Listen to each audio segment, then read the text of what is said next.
सुताला माई हो अपने गोदी में ललनवा सुताला माई हो अपने गोदी में ललनवा। अरे अपने ही हथवे से खियादा माई हो दूगो आन के दनवा खियादा माई हो दूगो आन के दनवा खियादा माई हो दूगो आन के दनवा।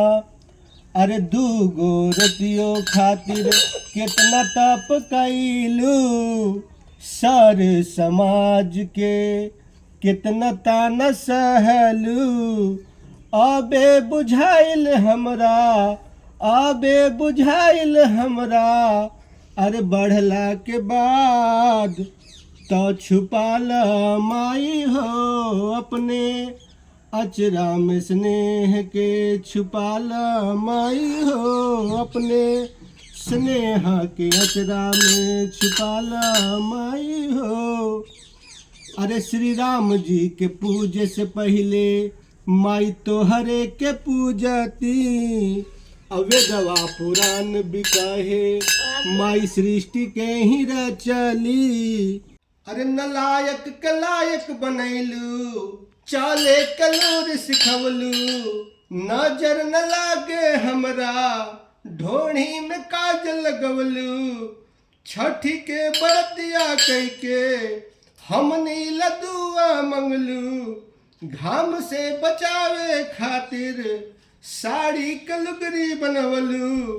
त चुकाई माई हो कैसे तोहर एहसनवा चुकाई माई हो कैसे तोहर एहसनवा चुकाई माई हो कैसे तोहर एहसनवा। अरे श्रवण जैसन पुत्र न बननी भरत जैसन भाई जब हम गिरनी तो उठौलू तू ही माई।